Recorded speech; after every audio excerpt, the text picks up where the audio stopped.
Good evening, everyone, and welcome to the April 28th, 2022 joint meeting of the Infrastructure Oversight Board and Transportation Commission.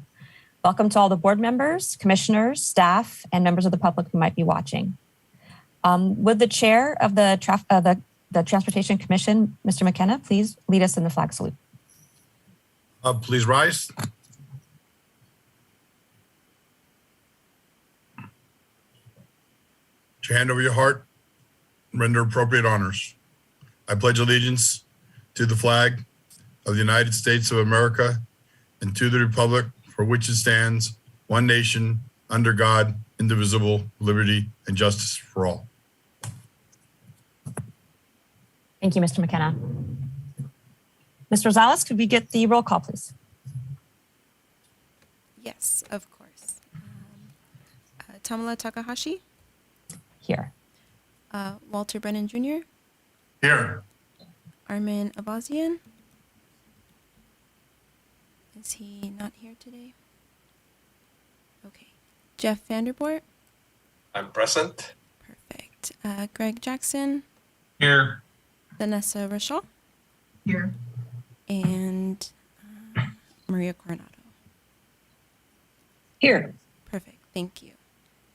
And Mr. City Attorney, are we also doing the roll call for Transportation Commission? Yes, it is a joint meeting. Okay. Okay. I apologize. Give me one quick moment while we go ahead and pull that up. Mr. Burnt could do it for you if you want. If please, if you can. Nick, you're able to do a roll call, please? Yes. Paul McKenna. Here. Don Adams. Here. Mason Lewis. Here. Rebecca Kalauskas. Here. Mark Earhart. And Kimberly Yu. Right, and we're all set. Thank you. Oh, and John Terrier. Yes. All right. Here. Thank you. How about Vanessa is? Me? Vanessa Rochelle, sorry about that. You got her. Yeah, we got her. Thank you. Do we have any announcements tonight? Yes. Madam Chair, Mr. Chair, I think we should take the opportunity from staff at least to introduce ourselves. I know I'm new, so since we're all together, I'll start and pass around the screen. Ken Berkman, Public Works Director for 2 years now. Mr. McDougall. Hi, I'm Joe McDougall. I'm the city attorney, recent city attorney, appointed just last fall. But I've been here supporting the city for going on 17 years. And I'd like to introduce Kane Twin, who he's on the bottom of my screen, but I don't know where he is on your screen. He's our newest senior assistant city attorney that comes to us from a firm, Burke, Williams, and Sorensen, which is one of the largest municipal law firms in Southern California. And he's served more than 10 cities, I think simultaneously at times. And he will be, Kane will be your attorney at least through the summer as we, which time Lisa will come back and we'll figure out the proper balance. Yeah, thanks, Joe, for an introduction, and good seeing everybody here. Thank you. Mr. Hahn. Hi, Boon Han. I'm the Capital Projects Program Manager. I've been with the city for a little over 2 years now. And Mr. Kriski. Yes, David Kriski, Assistant Community Development Director. I also serve as the Secretary for the Transportation Commission for our director. And Mr. Yu, I'm not sure if you're attending or listening, but there you are. Good evening, everybody. My name is Edward Yu. I'm the traffic engineering manager for the city, and I've only been here a short time, less than a year, but I've learned a lot in my 1 year, tenure. So happy to be here. Thank you. That concludes our announcements at staff. Thank you, Mr. Berkman. Mr. Berkman, do you have an announcement about our next meeting in the being attendance in person? Is that correct? In May? Yes. In May, all meetings will be held in person, council and all boards and commissions. So we definitely look forward to really seeing you soon. Great. Thank you. Great news. Thank you. Are there any other announcements from staff or members of board or commission? No? All right, then we will move along to item D, public comment. Ms. Rosales, do we have any public comment tonight?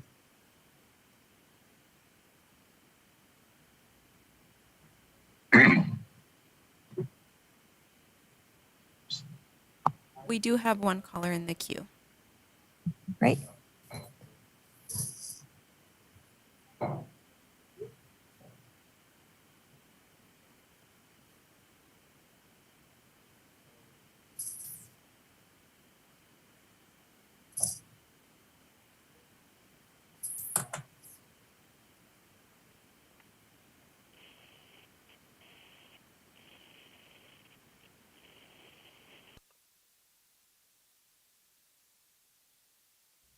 Sorry, we're having some technical difficulties with the phone lines. Give me one quick moment.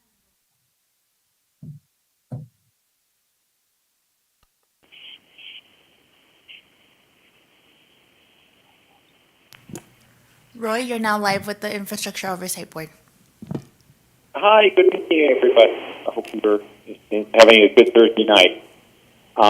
My name is Roy, and I was calling mainly about what I feel and a number of other cyclists here in Burbank, as well as some drivers, because it affects them, a dangerous situation that you might or might not know about on the Burbank Boulevard Bridge, the newly opened Burbank Boulevard Bridge. I had spoken with Ms. Takahashi about this a few months ago. Are we still, something changed? The echo went away. Am I still here? Yes, you're still live with the board. Okay. It went wonky there for a second. Okay, thank you. Calling regarding the bike lane on the Burbank Bridge.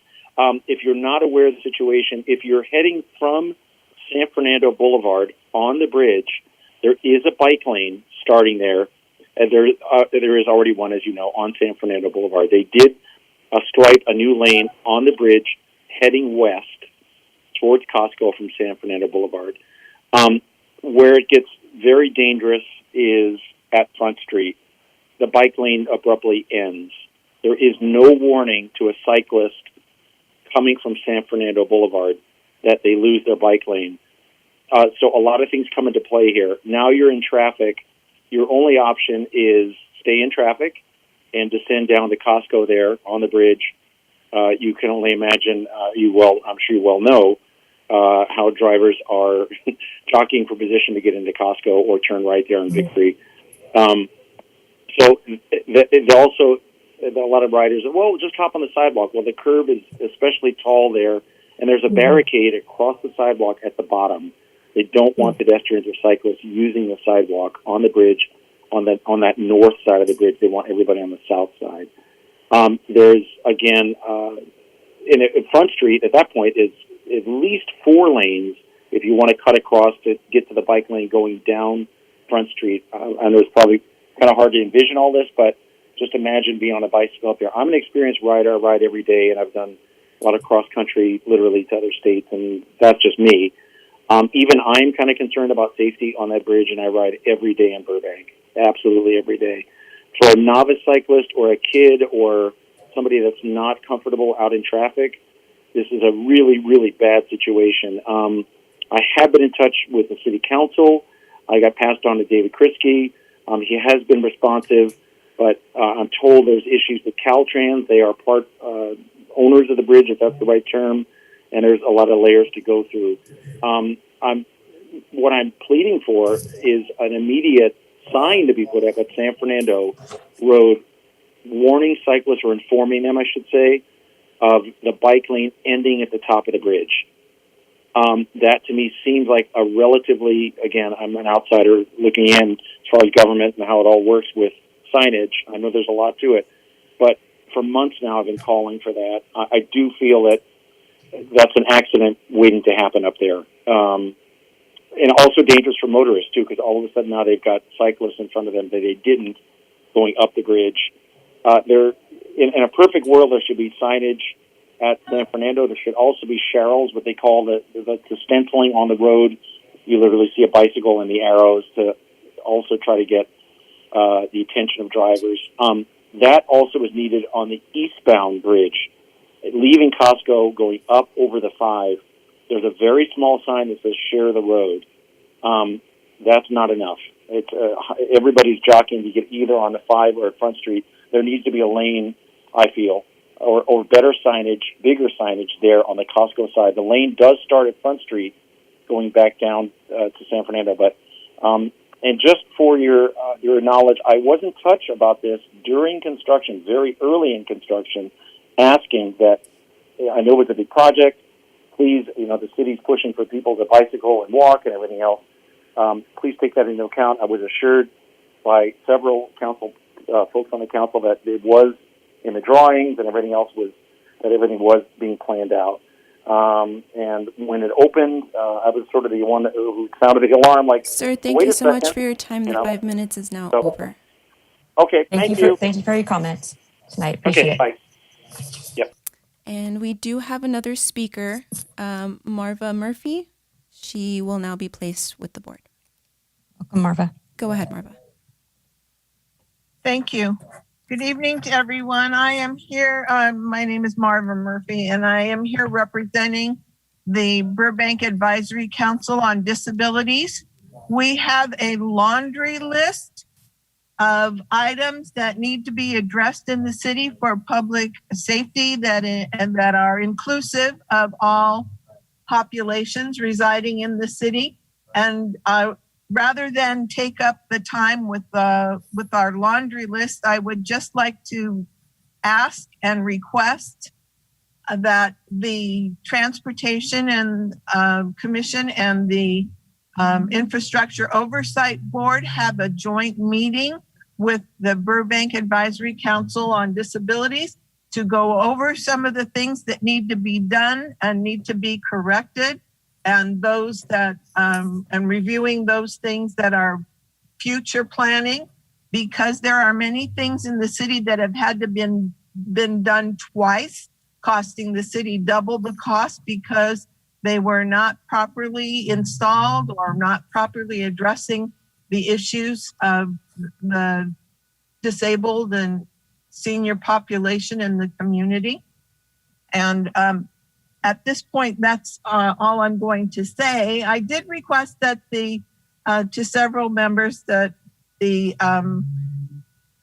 the Burbank Advisory Council be included in this joint meeting this evening, but unfortunately that didn't come to fruition. So I'm requesting again that there be a joint meeting with the Burbank Advisory Council to go over the laundry list of items that needs to be addressed and those items coming up that need to be addressed and directed, and ADA compliancy and inclusivity included in the programming and planning.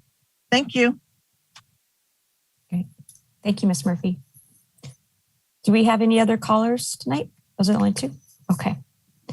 All right, Mr. Berkman and Mr. Brandt, how do you suggest that we address the public comments tonight in a joint meeting?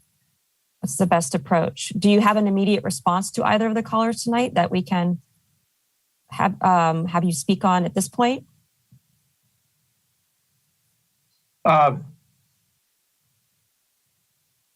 Madam Chair, Mr. Chair, Mr. Kriske has been in touch with Mr. Wiegand, the caller, about Burbank Bridge and the bike lane. He is factual when he says it's in Caltrans jurisdiction and we're working with them. That's what I can comment on that. Mr. Kriske, if you wanted to add anything, you're welcome to.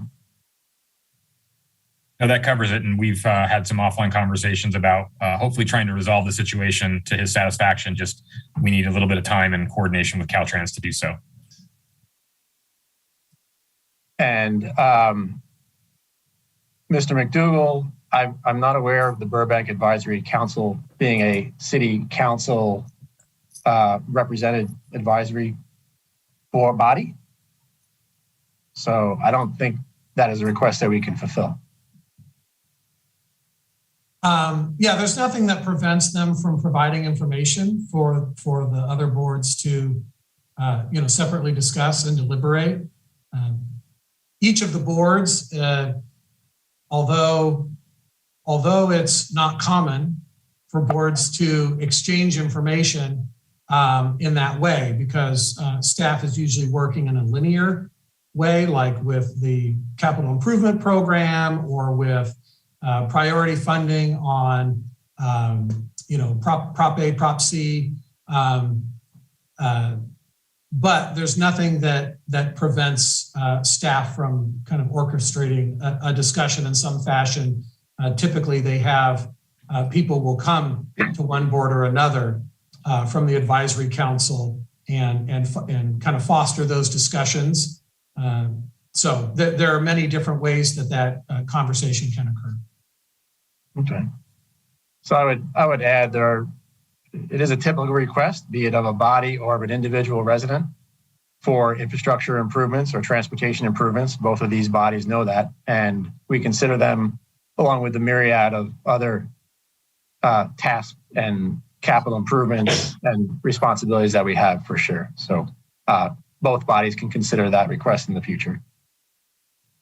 Okay. Thank you. Mr. McKenna, you have your hand up? Yes, on the Burbank Bridge issue, I've also been approached by that, but actually the other direction, heading from Victory to San Fernando. When cresting the hill there, the lanes change and you blindly change lanes. Frankly, I live right next to the bridge, so I know enough to avoid it, but I have taken it a number of times to see what the person was talking about.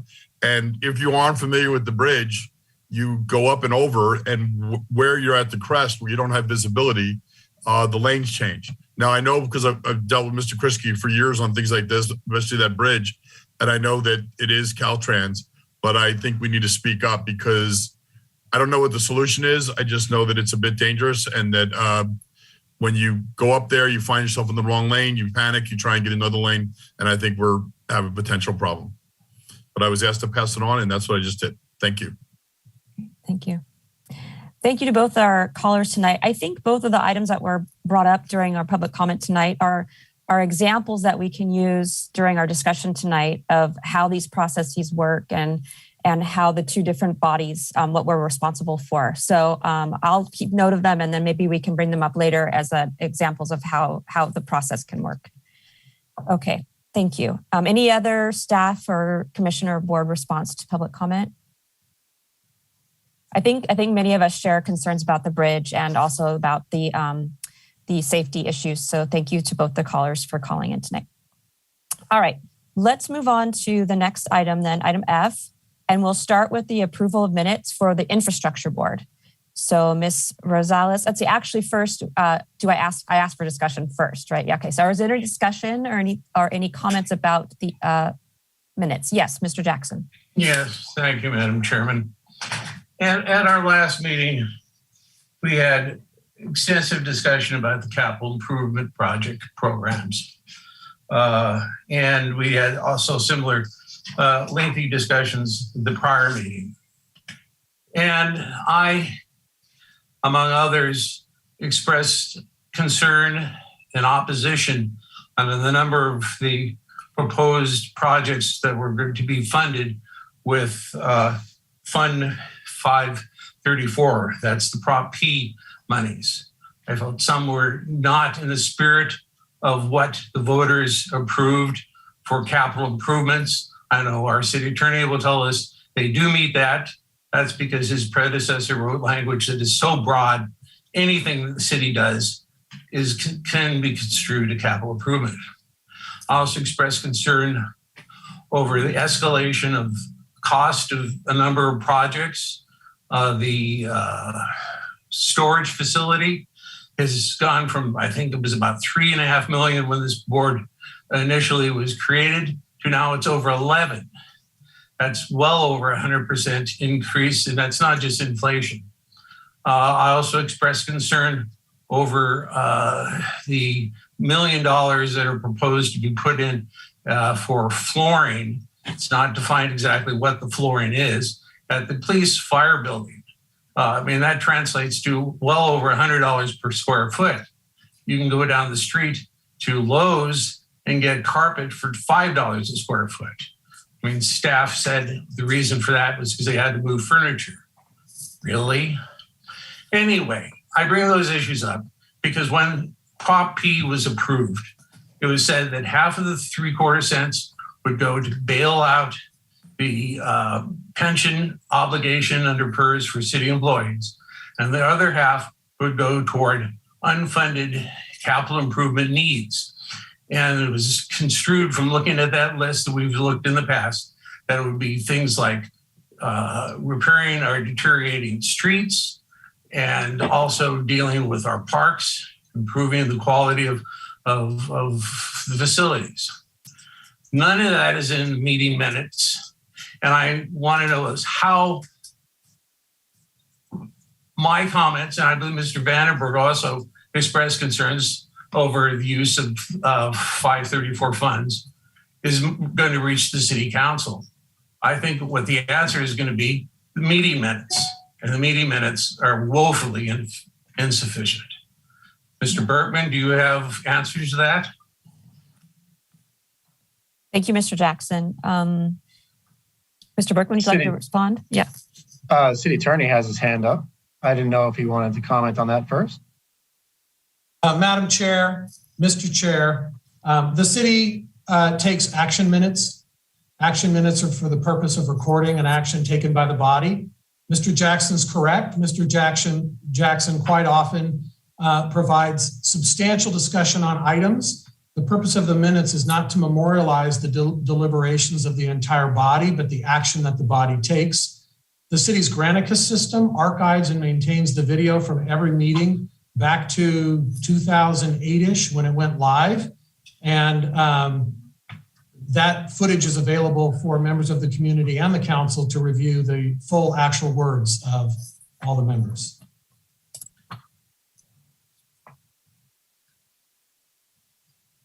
Mr. Vanderborg.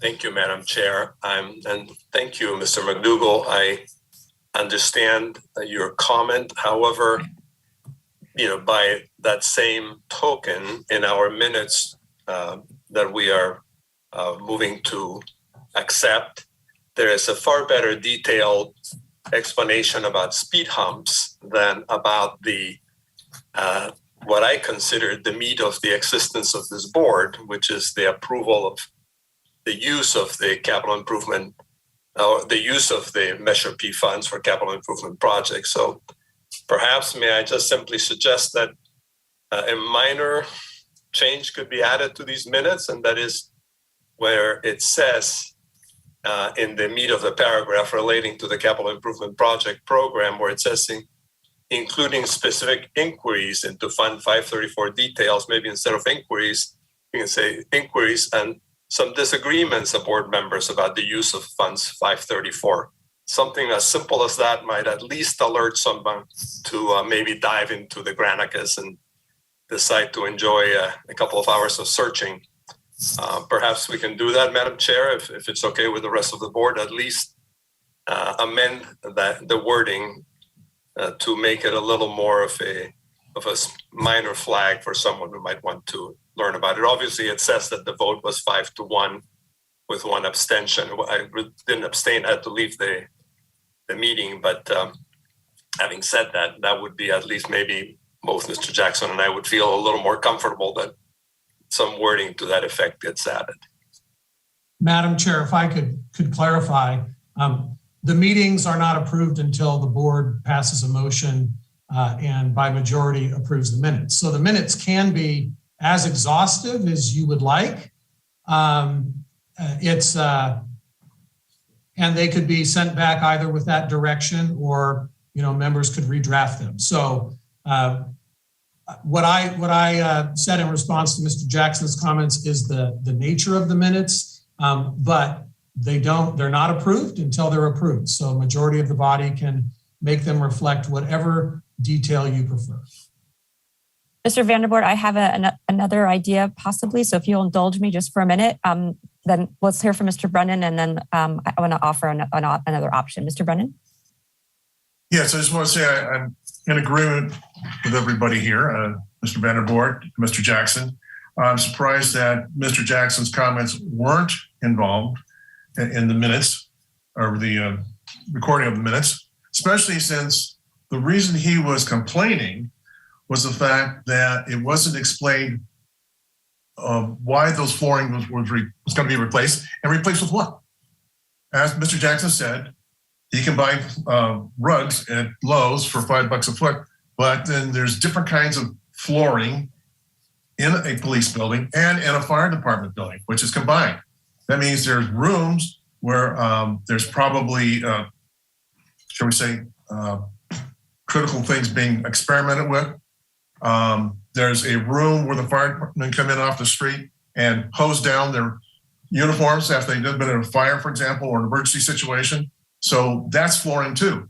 So you probably have 20 different types of flooring, and they probably all need repairs and or replacement. And so when the city goes to say, we need money for this, that, and the other thing, perhaps they should get a detailed report of how the money's being spent and broken down item by item so it makes sense. So we know what's going on. As the taxpayers, we need to know those facts so it makes sense. And Mr. Jackson was absolutely correct in complaining about it. Thank you. Any other IOB members would like to comment on the minutes? Mr. Jackson? Chair, I just want to make a closing comment. I understand staff is trying to deal with pressing issues of the city, the infrastructure, and what's needed. I understand it, and I applaud that. However, I think they see 534 funds as a pool of money they can tap for pretty much anything. And, and the fact that my concerns, and to lesser degrees, Mr. Vandenberg's and other members, is not being relayed to the council really bothers me. I mean, I've come close to resigning from this board several times. And tonight, I think, will be the time that I decided to heck with it. It's not worth my time. We're window dressing and we're not functioning. Thank you. Thank you for your comments, Mr. Jackson. Any other comments from the infrastructure board members? I think that it's a fairly common opinion that these minutes are quite high level and cursory. And the previous minutes that we've had for this board, if you look at previous months, it does have quite a good summary of each individual's comments throughout the meeting of what our thoughts were on it. They weren't super detailed, but they were enough to get the idea of where we're coming from. And as we reviewed them, we would look them over and see what our part, whether we were relayed, our information was relayed in a way that we felt was accurate. That definitely is missing from these minutes.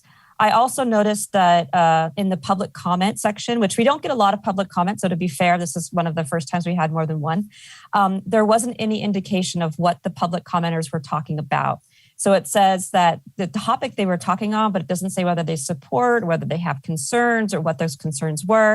And I think that is valuable, even if the board does not decide to take up that information. It's important. I, as a person who calls into other meetings, I like to see that my voice was actually heard and listened to, and that the board understood what I said. So if the IOB is in agreement with me, I would like to suggest actually sending this back to reflect a similar pattern or similar format as our previous minutes, where it wasn't line by line, but it did give a good summary of each individual's perspective on the different items we brought up. How does the rest of the board feel about that?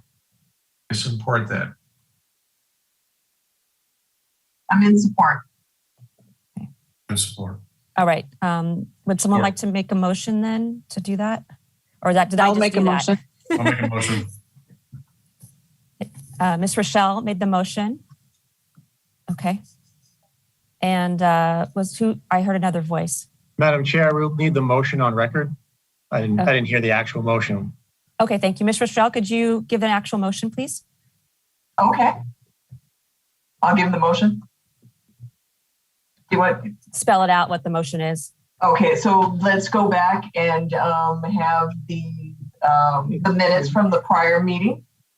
Let's go back and have them revised to better reflect what was actually stated in the meeting. So we can go back and someone could listen to the audio and better reflect what was stated in the meeting. And also we need to go back, the callers. We need to reflect what callers actually said and make that better reflect in the meeting, in the minutes. And also for these minutes from today, I'm just saying that maybe we should focus too on the callers. So Roy and Marva. So let's make sure that we reflect what was more clearly stated, what they said today. So Mr. McDougall and Madam Chair, if I may, the motion is to revise the minutes to generally reflect the statements of the callers and the Infrastructure Oversight Board members. For April, yes. Thanks. Great, thank you. So Ms. Rochelle made the motion, and Mr. Brennan, was it you that made the second? Yeah, I'm second. Okay. All right, let's take the vote, Mr. Rosales. Okay. Tamala Takahashi, Yes. Greg Jackson, Yes. Jeff Vanderboort, Yes. Vanessa Rochelle, Yes. Maria Coronado, She's not here. Wait, Yes. Yes, there she is. okay. Armin Avazian is absent. Walter Brennan Jr., Yes. thank you. Great, thank you. And thank you, staff, for taking that back and revising. I appreciate that. All right, so Mr. McKenna, will you take on item F2, please? I propose to accept the minutes of our last meeting, March 21st, 2022, as submitted.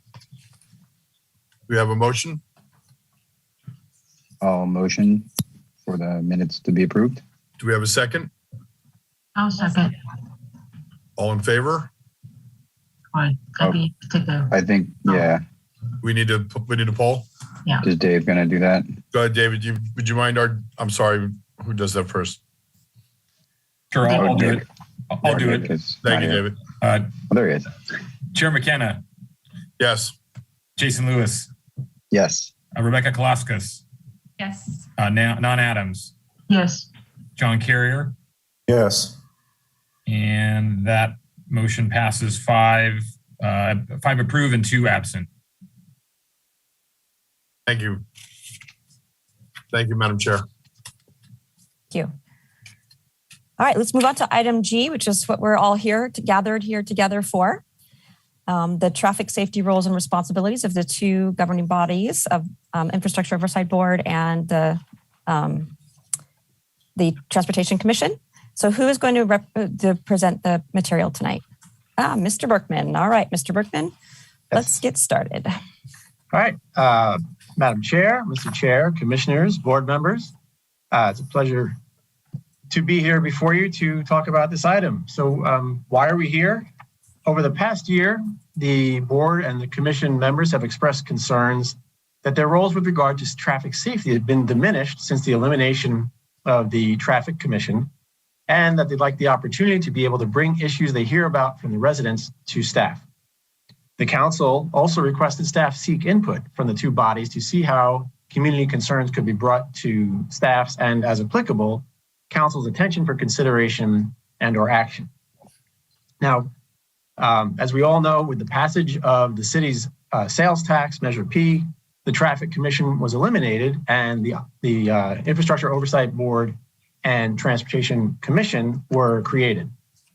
Now, based on our code, the purpose of the board is to advise the council on non-enterprise funded capital projects and maintenance expenditures to ensure the reliability, maintenance, and safety of the city's infrastructure.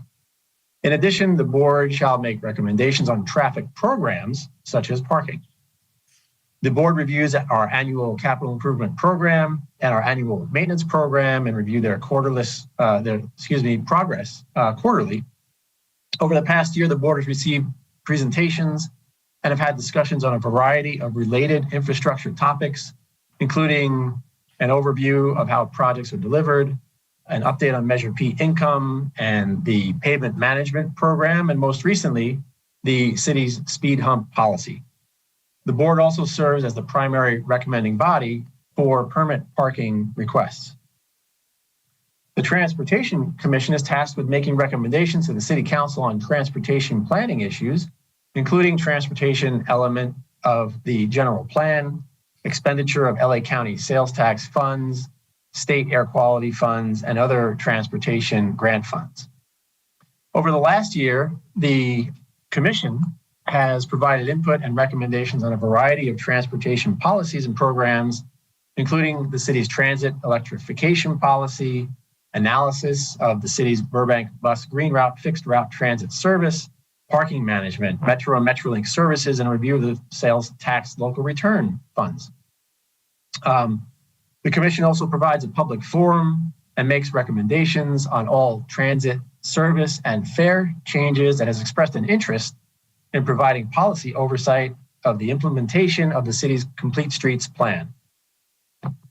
Currently, staff in the Community Development Department, Transportation Planning Division, and Public Works Traffic Engineering section review and analyze the day-to-day requests from the public for a variety of improvements, such as on-street parking restrictions, including administration of residential preferential parking zones, stop signs and other roadway user safety signage or painting measures, speed humps, as we mentioned, pedestrian accessibility improvements, and others. Hundreds of requests are analyzed and completed every year. So in conclusion, the combined roles and responsibilities of the board and the commission and of staff provide a balanced approach to advise the City Council on citywide transportation planning and traffic safety needs, and then designing, constructing, maintaining the transportation and traffic safety infrastructure necessary to support those needs. Or basically, the commission helps us decide how we want to get around, and the board helps us decide what infrastructure is needed to get us around in that manner.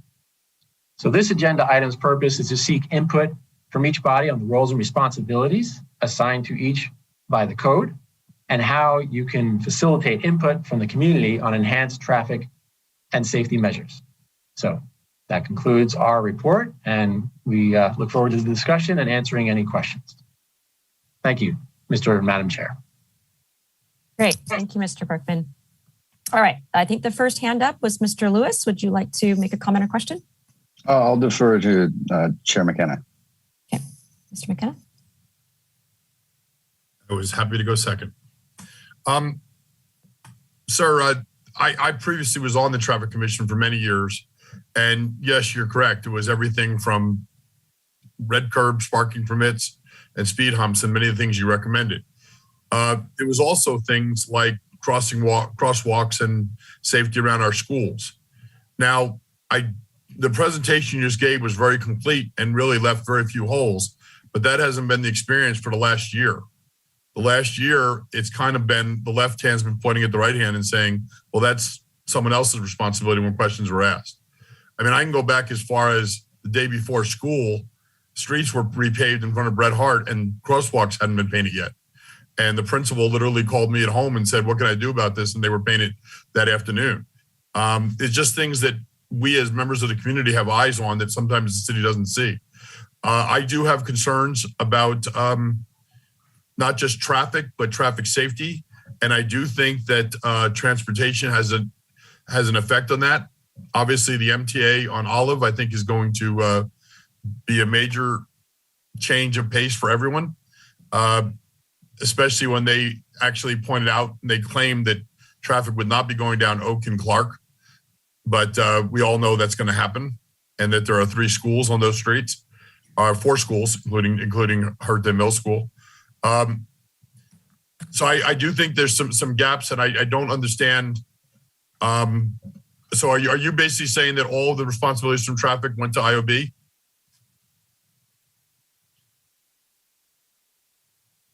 Well, Mr. Chair, the way I would answer that, based on what I saw in the revised code, is, as you said, items like stop signs, and crosswalks were placed into my position's responsibility, which is, in my opinion, the right way to do it. And I worked for several cities and they do it the same way. Mr. Yu has a long history of experience with LA DOT, for example. So that day-to-day item is exactly that. And when we receive obviously hundreds of requests and have a queue for analysis for things like assistance of ADA at a signal, for example, or stop signs, and they are part of our regular traffic engineering duties. And both boards, not just the infrastructure board, but the Transportation Commission, really sets the table for citywide programs and policies. And with that setting, for example, the capital program reflects what the Transportation Commission worked on with Mr. Kriske as far as complete streets, and those filter down on the projects, which land into staff's responsibility to get them done and, for public works perspective, operate and maintain them. So I believe it's a joint effort that makes sense as it is right now. But I'm talking about things, for instance, that are, and Mr. Kriske and I have discussed this, and I agree 100% that things that are by policy shouldn't be going before a commission. Things that are non-compliant, like four-way stops near a school, are things that I think need to go before commission. Now, with your experience from other cities, both you and Mr. Yu, how many of those cities have blinking yellow arrows at intersections? I was under the impression that was non-compliant. And I also think that it's a point of concern, especially for pedestrian crossing and the number of traffic accidents that have happened at Buena Vista and Burbank Boulevard and other places where those non-compliant blinking lights exist. I will look to Mr. Kriske to give a little background on that, but there are several cities that started using the flashing left turn arrows. That's what we're talking about. And I believe from my previous city, it was started because Caltrans started allowing them. So it is within cities' staff purview to see if that's what we'd like to do. I don't know if that was discussed with either of these bodies to move forward, Mr. Kriske or Mr. McDougall. No, so that sort of operational thing would have been with the Traffic Commission. And so that's, I think, Mr. McKenna's experience. I think in speaking with my commission and also with Mr. McKenna directly, on the one hand, what the council did to reorient the duties and policies of the boards was good. I think the commission, the former Traffic Commission, used to get, for lack of a better term, a little bit too down into the weeds with things that should be administrative, when really your role and your value is to set the higher level policy and direction, or at least recommend to the council. And I think the Traffic Commission had kind of lost that. And by resetting the goals and policies of IOB and Transportation Commission, we were trying to restore the high level policy input, direction, advice for the council. However, with the commission's discussions as of late, I think the one, not whole, but something maybe we want to focus on and maybe the group can discuss is there's still a need for a venue for input for things that are maybe kind of basic, but then cue back to policy discussions. And I think that's something that the commission wants to get involved with in terms of allowing a venue to receive broader comment on these policy issues, where then we can still leave staff to do some of the basics. So that is something that we tried to outline with the reorganizations of the boards, but maybe we need to look at that further. And so that's kind of where we have been standing, I think, at least on the commission level, in terms of making sure that everything's covered. I appreciate that, Mr. Kriske. I didn't mean to throw you under the bus. No pun intended, Transportation Commission. But and then one last thing, and I'll promise I'll be quiet. Signage on Chandler. In the past, we've quite discussed that, and I was told we had sign pollution, and we do at intersections. But I was curious if the IOB would consider in the future wear a helmet, it's the law signs. They can be put on the same poles as the doggy bags are. You know, there's not a whole lot of sign pollution there. It's pick up after your dog. They don't necessarily have to be at the intersection, but I think that families that are out there with their families with their children should realize that they're in violation of the law, not just putting their children in an unsafe place. And I've been told, that was, I don't know whose position that is anymore, so I'm throwing it out there. And I will go to Mr. Lewis, pass to Mr. Lewis now. Thank you. Thank you, Mr. Chair, and thank you, Chair Shikasi, for this opportunity as well. I've been looking forward to this, and I wanted to dive into some specifics, and hopefully we can figure out with these issues and potential solutions, who it falls under and how we can work together. So if I'm sounding very deliberate and specific, it's because I'm also an engineer. So diving directly into street improvements. Safety has been a big issue. I'm a runner on our streets. I see these things firsthand, and especially I've seen people driving in our bike lanes. We know we've had deaths on Alameda in bike lanes. So it's interesting to hear people calling in talking about having to leave bike lanes and fearing their safety, when in fact in the bike lanes is a place where people should also be watching out. I know I am.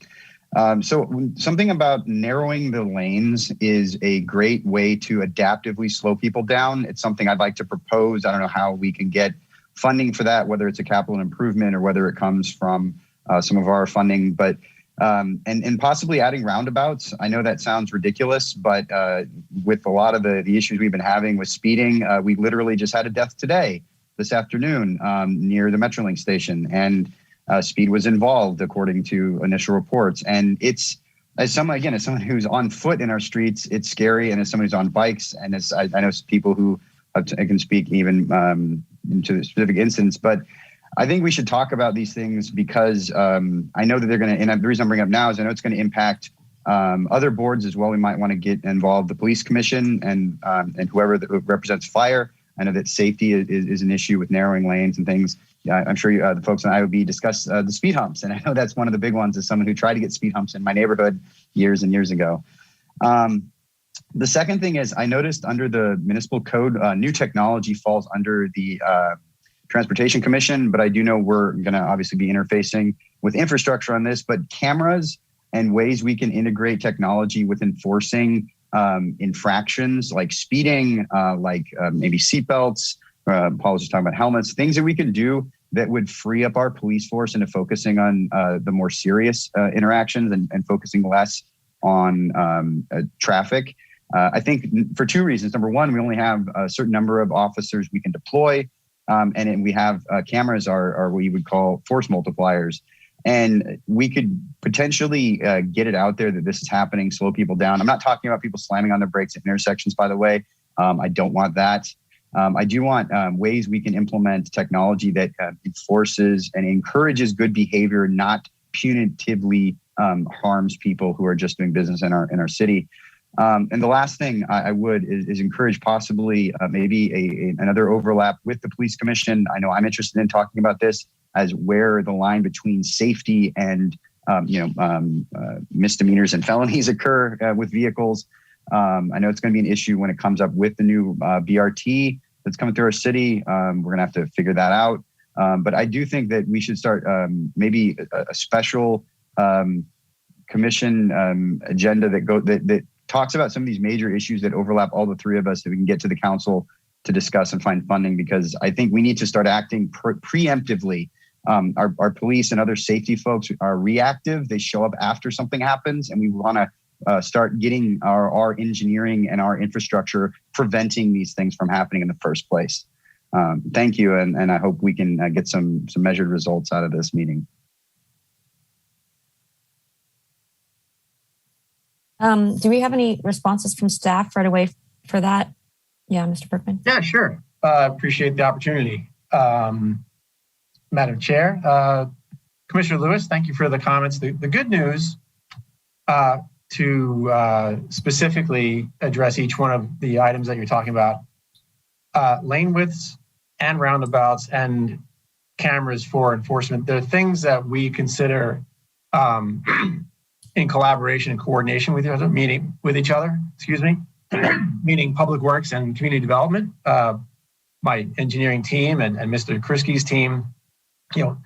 The lane widths are things, lane widths are a project by project, roadway by roadway type of thing, where we need to look at the usage, who the roadway users are, and we always do so.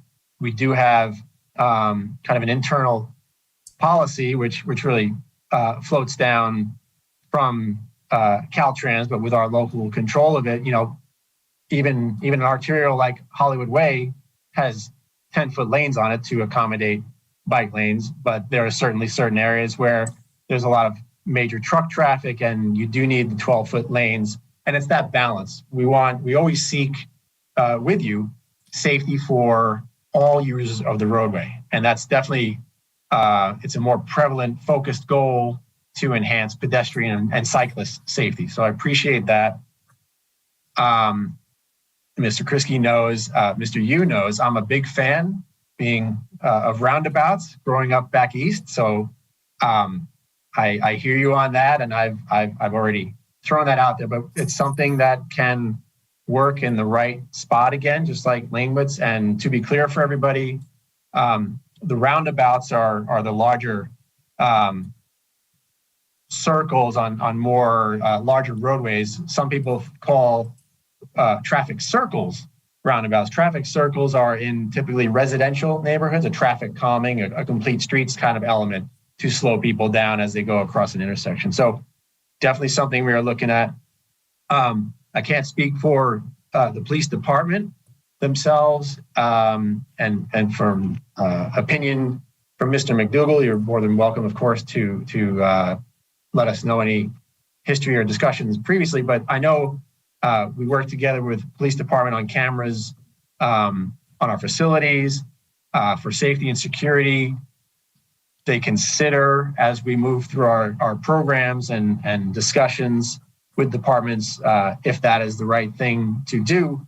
But all three of those are things that either body, the board or the commission, it would make sense to me, and this is where I'm bouncing it off of Mr. McDougall, as an additional agenda item. Those are citywide issues. So I think it's perfectly appropriate for you to ask staff to come back with a report on those types of issues that are citywide. City Attorney? Yeah, Madam Chair, bringing it back more specifically to the agenda item and the agenda report, both the board and the commission have, within their powers and duties, perform such advisory functions as are delegated to it by the City Council. So there is, in the classic Venn diagram, the board and the commission have their own spheres, and they clearly overlap.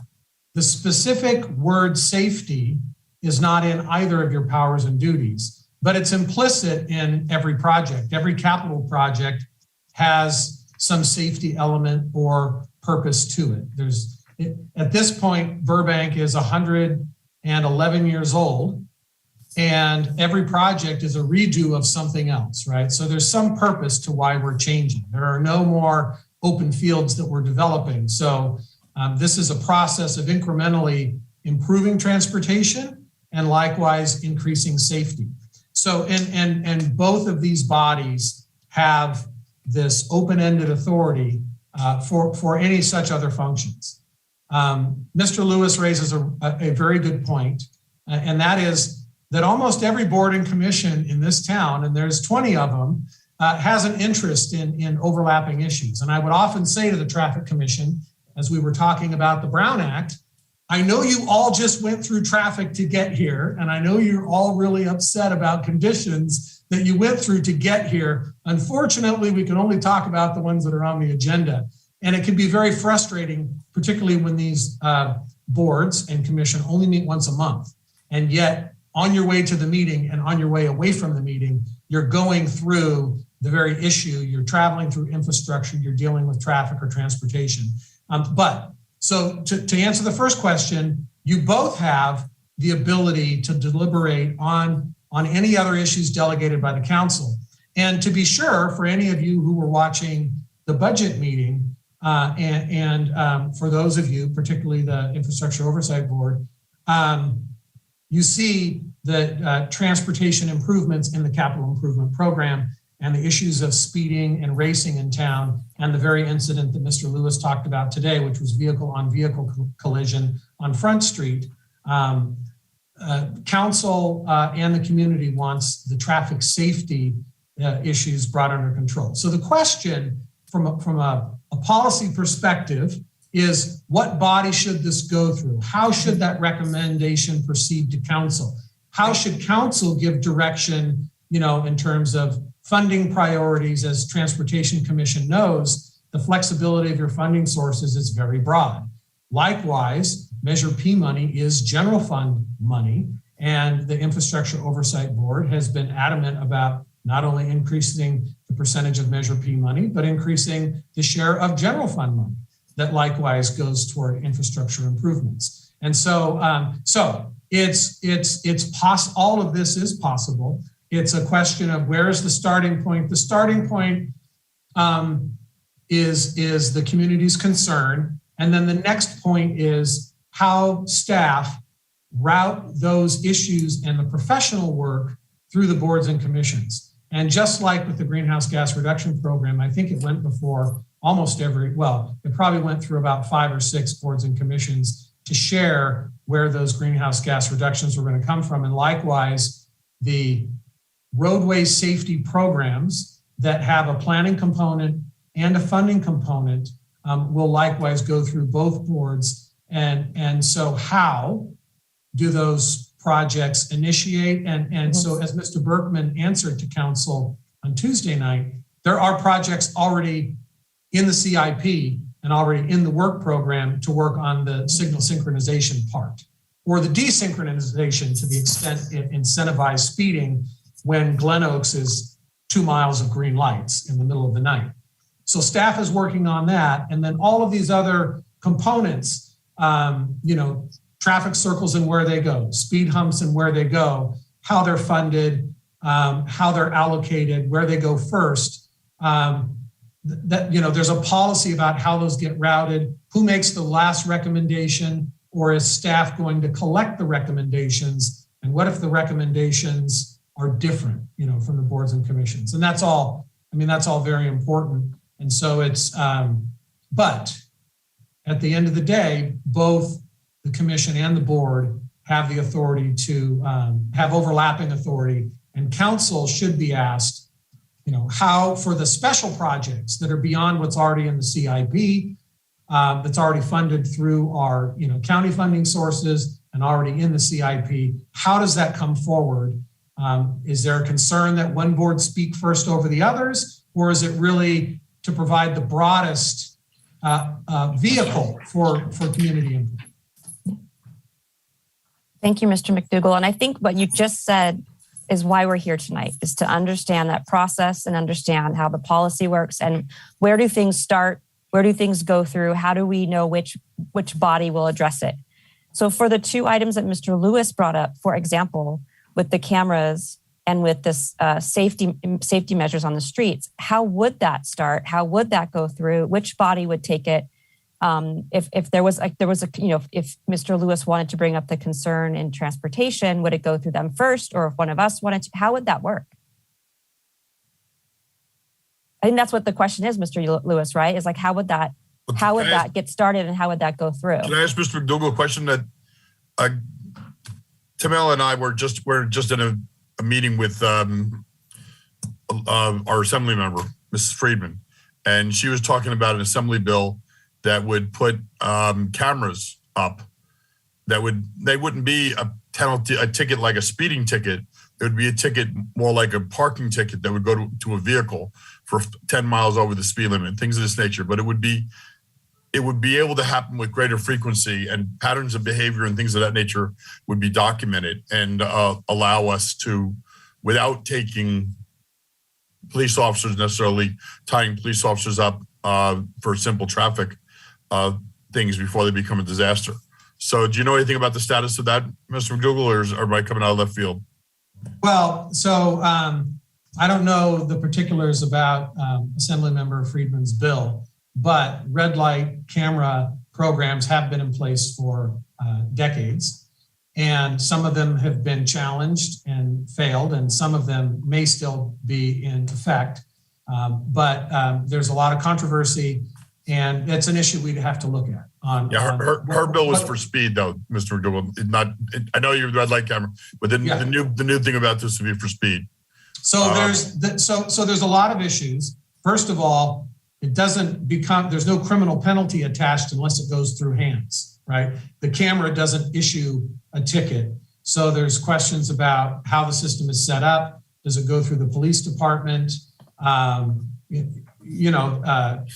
There are notice requirements, arraignment requirements. So a program like that would really have to be looked at. Her bill would enable it, right? But then a community has to decide where and how. And then we still need, witnesses. If the city attorney's office prosecutes a case, we use an officer as the witness for the crime. So how does that work, for a video?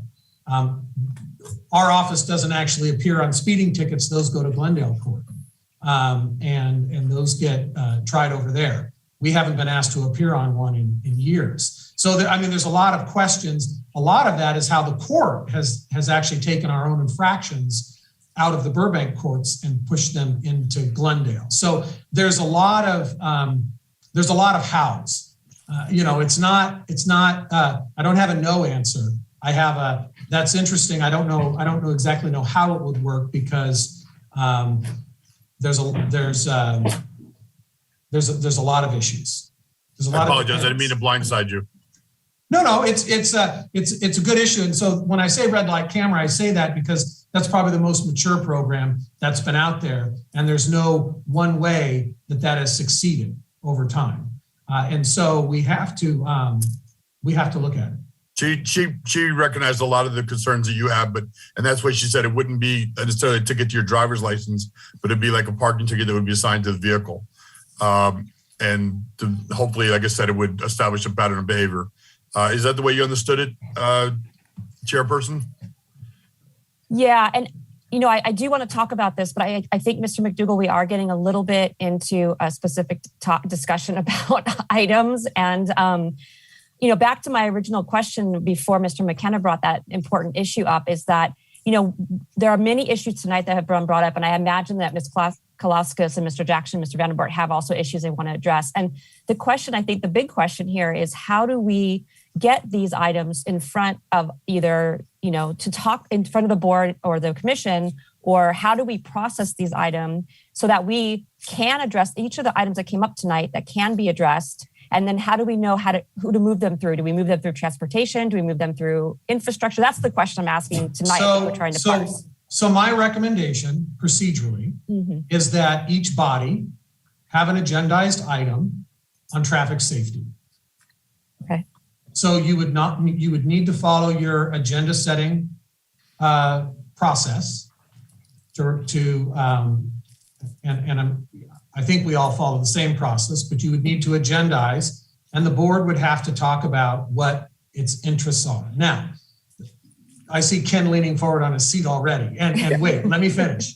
So the overall global problem is that there is a work program and there is a finite resource of staff time. I can speak for my office, and that is I need to get with the prosecutors to talk to them about red light enforcement and how that would work. I'm just saying this as an example. Mr. McKenna drew me into that very engaging conversation. I wasn't trying to violate the Brown Act, but from a perspective, as an example program, now I need to pull prosecutors away. They staff 2 courtrooms all day long, and there's only 3 of them. And they use their 3rd day to do office prep for their trial work. So I need to pull them, and we only get 3. So I have to pull someone, give them an assignment that's not their core assignment, and figure out how we prioritize that amongst domestic violence task force, coming up potentially with noticing provisions for crimes to comply with different statutes. And so just from my department, there are workload considerations, and I have to align my work program with council's goals. Each department has that same thing. And some of our projects, for those of you who follow the council agenda, they have their own mushroom cloud effect. And they have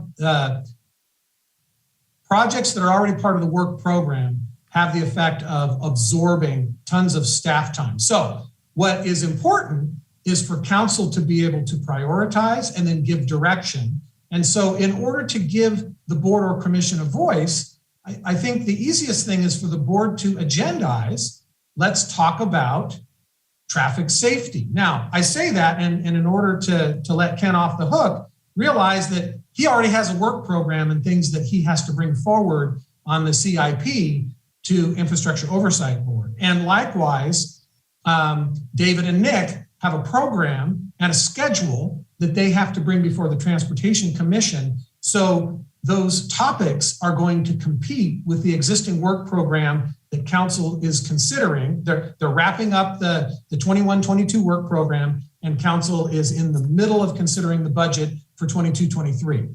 And so there is a programming element. It's why we have a one-step, two-step process at council, so that when they have a new item, there's a minimum amount of information that staff puts in before a majority of the council votes, okay, this needs to become a full-blown item.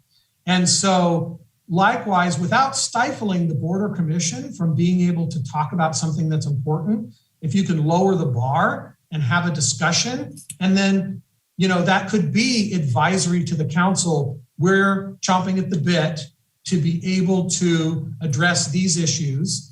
And the list may be identical, the list may be separate. And if they go forward, then there can be a discussion about then how to turn around and allocate staff's time that's already committed to other projects. And that's mechanically how it would need to happen in order for the board or commission to feel like they have a voice, but in order for staff to not have the goals shifting or have a conflict between council's program and the board or commission's program. Okay, thank you so much for that explanation. And that yes, you want to follow up, Mr. Berkman? Yes, bursting to share the good news with you. So quite simply, you know, I absolutely agree with Mr. McDougall's answer, especially the last part, because we have our work program set for us every year. But the IOB knows that the easiest way to talk about a new item is in H and I on your agenda tonight. There is always introduction of new agenda items. And our process allows a member to say, I'd like to see this, gives us a chance to respond if that's appropriate for the board to review. And then it goes on a pending agenda item and staff can address it in a prioritized order. And it's that simple. I don't think, respectfully, we need to create an actual traffic safety item on the agenda, because that's always available to all for the board members. That's always available to you. So I think that's a great way to get these things. Well, I'm raising that so that the public knows, like, the item should be described clearly enough. Like, I'm just saying, for instance, if it's about traffic safety or if it's about speeding under the Brown Act, the item needs to be described with enough particularity that the residents know, do I need to get a babysitter? You know, meetings are returning to in-person. If I have a night job, do I need to take a night off? If I cycle to work, and this is really important to me, and I want to talk about how many times I've been bumped by a car door or had a near miss, it needs to be described well enough that I know to prioritize this and come out and speak. So when I say traffic safety, it would be great if there were, 12 words or 20 words. The Brown Act says not more than 20 words, but so that the public is fairly on notice and you don't have the city attorney's office saying that's really off scope. Paul McKenna, when he was on Traffic Commission, was on an ad hoc school safety committee. So when they met, they were meeting about safety at schools related to the Traffic Commission.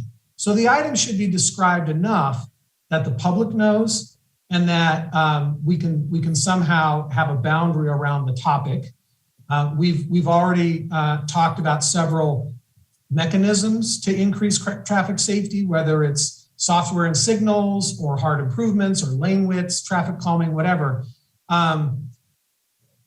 It needs to be particular enough. That's my point. And if it's being done so that the commission can speak or the board can speak, but there's a priority, then there just needs to be a little bit of patience and understanding that on some meetings, there may be limited progress, but at least there can be this dialogue with the community coming out and talking about those issues that are important.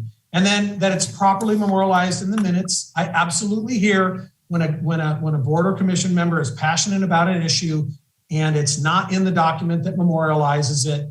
Of course, I'm speaking on, what our policy is and staff efficiency, but those minutes are not approved unless they're approved by the body. So that discussion is meaningful when it comes back or when it goes up to council. Madam Chair, my last point was, and as staff, we bring the advisory board recommendations to council via a memo. And that can be, in our case, wrote a memo to them about the Measure P budget, and that is being considered next Tuesday, for example, in the CIP presentation that Public Works is doing. So that's the last piece that gets before council. Yeah, thank you for the reminder about the memos. Wonderful, thank you. All right, Ms. Kolaskis has had her hand up for a very long time. Thank you for your patience. Mr. Jackson, did you have a follow-up? I know I'm not next, and I apologize. I'm going to be leaving this evening's meeting. I have other commitments. I just think this has been very productive, and I applaud everyone for participating. Ken, your comment that we could put traffic issues, requested meetings for next agenda. I just would like to note that I requested this joint meeting be held about 6 months ago. So it's taken that long to filter up to a priority for you. But thank you very much and good night. Good night, Mr. Jackson. Thank you for being here. All right, Ms. Kolaskis, now I believe you can speak and lower your hand. Wonderful. Thank you. This has been a really interesting conversation. I'm probably the newest member of the commission, so I'm still kind of getting up to speed on how everything works. So I think a lot of this actually boils down to the implementation of the Complete Streets Plan.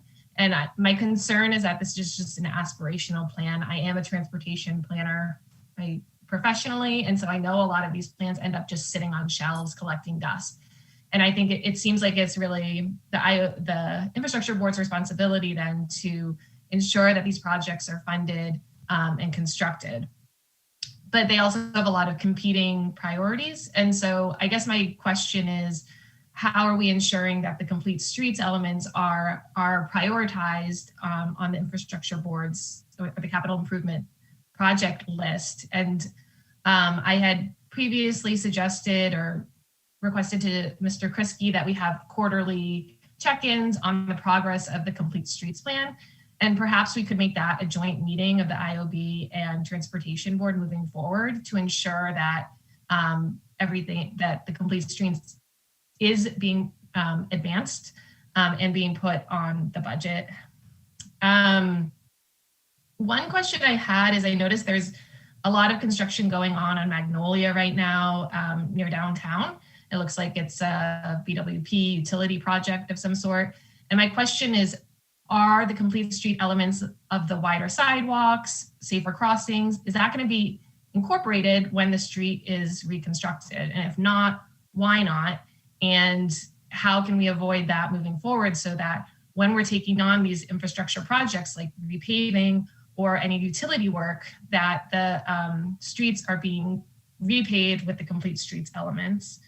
And then just another example is I recently participated in the Magnolia Park Merchants Association meeting where they were talking about the need for safer crossing there. And they had met with some members from Public Works. And there seemed to be some disconnect between the messages that were coming from Public Works and what was in the Complete Streets Plan. And so that's very concerning to me as well. I just want to make sure that everyone's on the same page and really knows what is committed to in the Complete Streets Plan. So those are my comments. Oh, sorry, one other question is, you had mentioned that there used to be an ad hoc school safety committee, and that's the first time I've heard of that. And so is that something, like what was that, and how is that something that could be reestablished moving forward? Because the Safe Routes to School program is really a critical element of the Complete Streets Plan. And so that would be a wonderful way to make sure that that element of the Complete Streets Plan is moving forward. Thank you. Do we have any responses from staff regarding these questions and comments? I saw Chair McKenna unmute, and I wasn't sure if he was going to address school safety. The schools, the first 2 weeks of school established patterns, good patterns and bad patterns. And Burbank Police Department does a wonderful job of, and I'm going to use this word and it's going to be misinterpreted, but of over-policing. They're very attentive the first 2 weeks of school to help establish those patterns. And what we would do is we would assign 2 or 3 people to go to each school and to help observe this and see if there was something that needed to be addressed. And one of those things is on Orange Grove and Mariposa. It's a T, but there's now a stop sign there. That stop sign wasn't there even 24 months ago. And that came from Mrs. Wong, the principal of Disney Elementary School, asking for it. There's on the corner of Oak and Myers, there's a 4-way stop. That came from parents signing a petition and coming forth. So again, that's a very good question. I don't know if that's transportation. I believe it is, or if it's IOB, or if it's a combination of both. I would think that the best way to handle it would be a combination of both. But I would say come August, we should establish some type of an ad hoc committee to go out there and observe and to speak to. Like I said, Mrs. Taylor at the time was at Bret Hart, and because my wife happened to be teaching there for a year, she knew me and she made a phone call. She was a principal of a school and she didn't know who to call when school started tomorrow and there were no no crosswalks. That's absurd. And what I was going to say earlier, that the value of these commissions is look around. There's such a very different group of people. Mr. Vanderboort was just talking about 15 years ago when my son was 6 years old playing at Olive Park. I had a different perspective on Olive Park as a member of the commission. And as Ken talked about living back east, I think traffic mediums in the middle of Glen Oaks Boulevard and Olive and Kenneth, I think that would slow traffic down. I grew up on the East Coast. So I agree with that. But I think that the value of these commissions is the fact that every one of us comes from a different walk of life. And frankly, when I talk to my scouts about leadership, they say, what's the most important part of being on a commission? And I said, listening. Because if I'm listening to people and telling you the frustrations they're coming to me with, then we've accomplished something. If nothing else, that person was heard. So, but I would, if that's something maybe we can put on our agenda today as we leave, but I would like a joint committee, like Mr. McDougall pointed out, of both of our, maybe 2 and 2 get assigned to each school. And during those first 2 weeks of school in August, because that's when traffic patterns are established. I will now mute myself again, Mr. McDougall.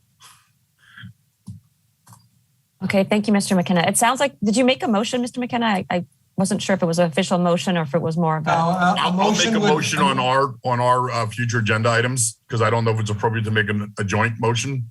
So. Okay. Yes, Mr. McDougall, you had something you wanted to say? He said he wasn't going to make a motion. Now, this is not agendized for a motion on a school safety. Got it. It could be a future agenda item. Got it. Okay, so hold that thought, Mr. McKenna, for the item on the agenda. Okay. Madam Chair. Yes.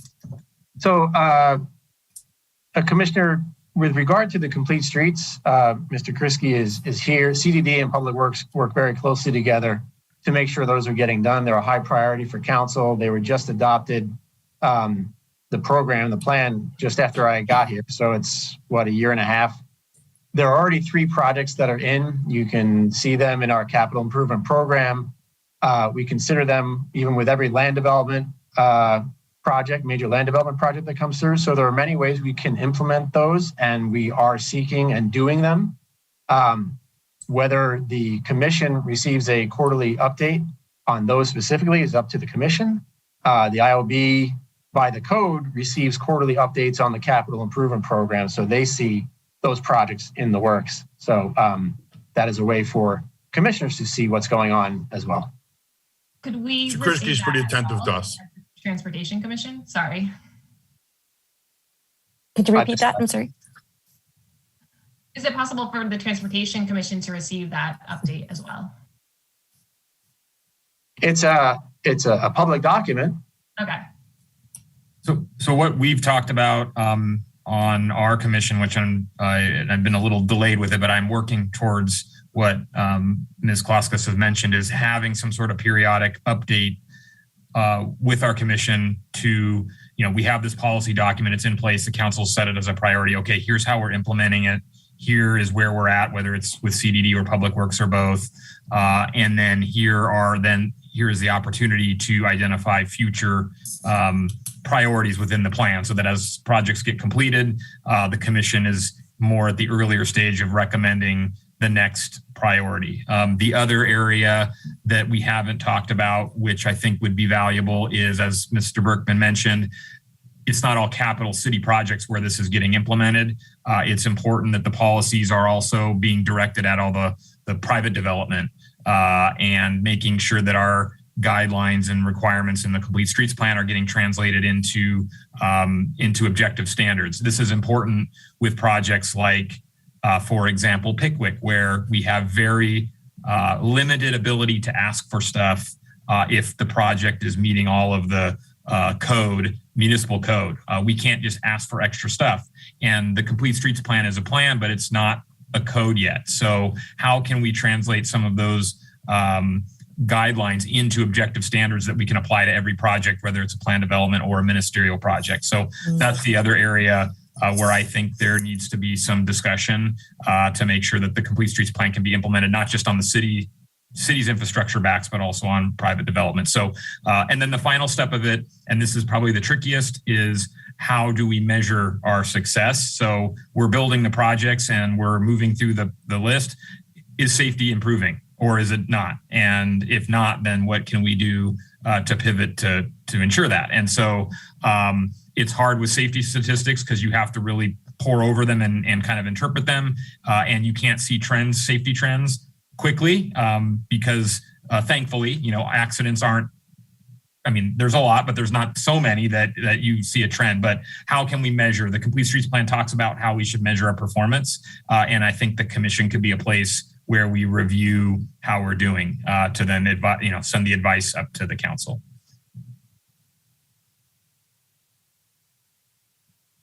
Great, thank you.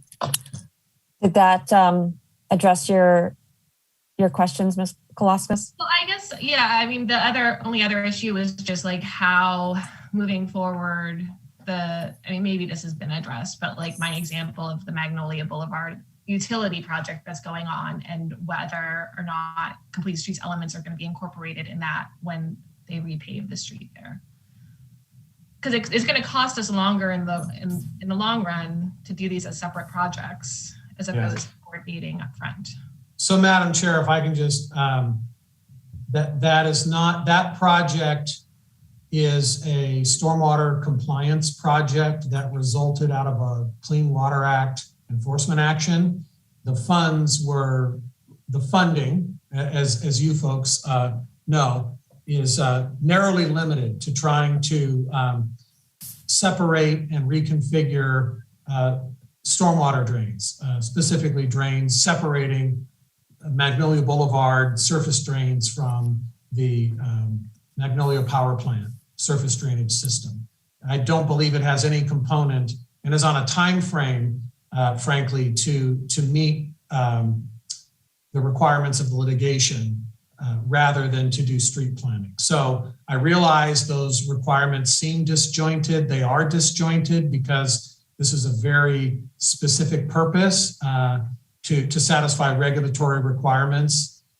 And I'm sorry, it's not any better plan than that. I will say, Ms. Kolaskis brings up a good point, maybe not specifically with that replacement, but here's a direct intersection. So IOB oversees and recommends on an $8+ million street resurfacing program. And that's a great opportunity to update the roadway striping to Complete Streets Plan to make sure that you're putting it in when you resurface the street. And we are doing better in that regard at the staff level, but I think there's always room for improvement to make sure, okay, Winona just got repaved. what does Complete Streets say about it? Or, because if you do it as a separate project and you grind off all the striping, it looks nasty, it costs a lot, it's disruptive, but you've got this blank canvas of asphalt. Let's make sure that our bike plan and our Complete Streets plan reflects the new striping. Verdugo was probably the earliest example where we had that coordination, where a portion was restriped and the council at the time said, wait, why aren't we implementing the bike master plan? And that started a whole conversation. So we're getting better from those days many years ago, but that could be an opportunity for coordination. And Mr. Kriske knows we are collaborating on that. For the members of the public, it's not as simple as just slapping down some paint, right? If you are redoing lanes and adding lanes, bike lanes or pedestrian, we have to consider the neighborhood and is a part of a master plan. So there's bike master plans and other things that we need to consider. So we do discuss these things and we are doing better at that. And it's a great point. And to Mr. McDougall's point, utility work can't wait for paving. So certain things have to happen, but we do consider those complete streets elements with every project we can. And the Transportation Commission would hear about those major efforts through Mr. Kriske, and the IOB would hear about that as we develop our capital plans each year with them. So we're definitely getting the message out there, and it sounds like we can do better.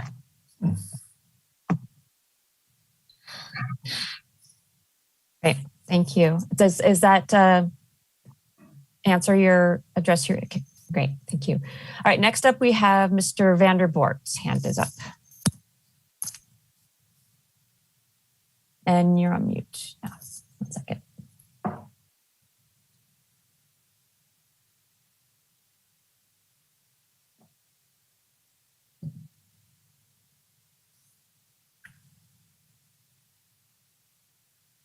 Sorry, Madam Chair, my mouse went to sleep. I guess it kind of tells you how long we've been at this. I had to unplug it and reconnect it.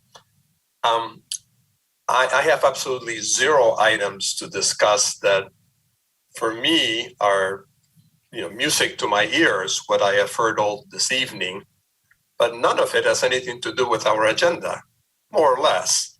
They are, however, a good example of why we're here tonight. I think Mr. Jackson was incorrect. It hasn't been 6 months since we've been asking to get to this meeting.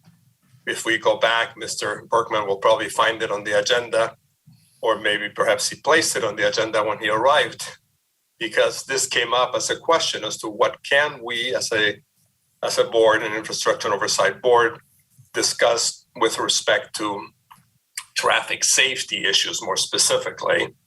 And I know Mr. McDougall has been kind enough to help us a little bit with the idea of keeping in mind that safety is a component of all aspects of the infrastructure projects in the city. I love what the Transportation Commission does, and I applaud your efforts. However, we need to get out of this meeting here with a better or more clear direction, because I am not sure that staff has told us what our roles and responsibilities are any more than we knew them before. And if I had to summarize where I am as a member of the Infrastructure Oversight Board, is that I would very much like us to to start, because we never have gotten to this point, placing items on the agenda that have to do with traffic safety and certainly coordination with the Transportation Commission. We're on our third year almost of an oversight board, and this is the first time we even are beginning to have an opportunity to hear what someone said, Mr. Kriske said, sort of the weeds, discuss whether or not there should be signage on Chandler, or whether or not we need cameras, or whether or not, these programs, how are they going to be implemented, the complete streets, et cetera. So as a board member for the Infrastructure Oversight Board, I want to make certain that what comes out of this meeting is not so much whether or not we should have signs on Chandler Boulevard on the bike path, which I totally wholeheartedly agree with Mr. McKenna, and they're desperately needed, not only for helmets, but for the way crazy people no longer stop. Bicycles no longer stop at the stop signs.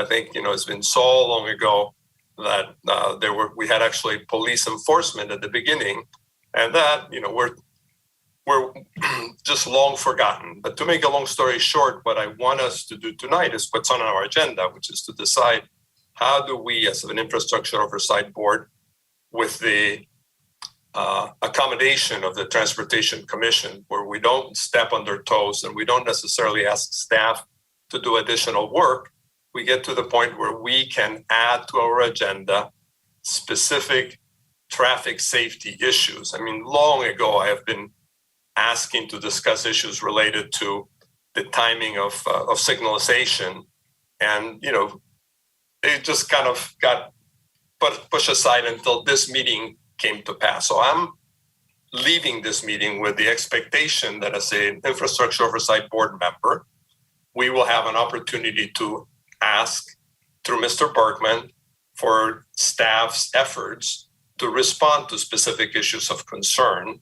And I'm sure Mr. Bergman will guide us as to where or how it can fit into our agenda, or whether, how, or and when Mr. Kriski would be willing to add his expertise, because Mr. Kriski participates in almost every meeting. He's kind enough to sit in and listen in and add sometimes. So that's what I'm seeing here tonight, Madam Chair. It's not so much whether or not we should discuss what's happening on Magnolia. Certainly that was never on the agenda tonight. So I think we've gone very far afield of our agenda. We've gotten into the weeds, but I think, I hope that there is a emotion. If there's not emotion, that is an understanding from staff that the Infrastructure Oversight Board does want to participate in issues of traffic safety and have a better coordinated effort to work with to support the Transportation Commission. Specifically, Ms. Galuskas talks about the complete streets plans, which, I almost can stand up and give you an ovation for that. I love it. I hope that you can tell us precisely what kind of funding you need. I think that's the kind of project that should show up in next year's infrastructure, capital improvement plan. Now, that's just me speaking. I'm one, by the way, one of seven whose vote may or may not come to help somebody. But if we're able to put it on our agenda, we can discuss it. And I think other board members may agree, and certainly entitled to disagree and have other priorities, and staff can help us through this. Madam Chair, I hope I haven't rambled too much, but I think that we need to get to the point of where we finished the purpose of this joint meeting was, and hopefully someone from the Transportation Commission can also summarize how they best see the efforts that our board can add to theirs, which I think maybe I've summarized it a little bit with respect to funding issues, and also how not to waste staff's time going over the same thing. I've always said that there's a reason McDonald's advertises the Big Mac over and over. Everybody knows what a Big Mac is. But the truth of the matter, by the way, is that Mr. Bergman discusses the council is going to be reviewing apparently our memo in another week or so. I have no idea because I don't watch the council meetings. Maybe I should, but I don't. And I suspect that I'm not the minority, I'm the majority. So for sure, we want to have updates. And right now, we don't have them. Right now, we don't discuss complete plans. And again, it's not a question of adding to our meeting an awful lot of time, but it's allowing us, if staff agrees and Mr. McDougall agrees, the opportunity to add issues related to traffic safety onto our agenda. Again, subject to the same efforts we've always had, that other board members would agree or the majority would agree to ask for staff's input, and then staff can respond at the appropriate time. Thank you, Madam Chair. Thank you. Madam Chair, I'd like to respond if yes, please, if possible. So the board member Vandervoort and I had this conversation publicly in our meeting, and it's relevant to this tonight because if I'm hearing the idea correctly, it is perfectly appropriate, I think, for example, for the board or commission to ask about program or policy level decisions or information from staff. For example, how do we time our traffic signals? Mr. Yu can give a dissertation on that if requested. I don't think it's appropriate for the board to say, I would like more walk time at Olive and Third. So that's the easy demising line where it's like a staff individual direction from almost an individual board member. Same way commission, Mr. Krisky, correct me if it's a bad example, but talk to us about our bus, our transit lines and plans for the future, as opposed to, I would like to hear about how long every bus is supposed to, line 12 is supposed to stop at Olive and Third. So those are the two examples. We are absolutely more than happy to talk about programs and policies and bring the recommendations and advice of the board and the commission to council. But I caution and pause at individual small requests and projects. I think that's into the weeds too much to take Mr. Krisky's first line when we started. So I thank you for the opportunity. And it looks like Mr. McDougall wants to follow up as well on that item. Yes, Madam Chair. To Mr. Vanderbort's point, I will just say very clearly, neither board has been delegated authority over traffic safety. The word safety does not appear in your powers and duties. What is in there is to perform such advisory functions as are delegated to it. I think either board could, but the question becomes which. And so I think it's appropriate for the board to agendize, and I see Mr. Vanderbort is searching. I could be wrong, but I've highlighted it. And so my point is, I think it is appropriate at least once for each commission to agendize a traffic safety issue, or even for staff to take this issue, time permitting, priority permitting, to council and say, these two bodies, in the absence of the traffic commission, are chomping at the bit to give direction and take public input on traffic safety. Neither has expressly been delegated the authority. And I certainly yield to Mr. Berkman on the issue of specific programs. Of course, these are advisory bodies and they're not making individual engineering decisions.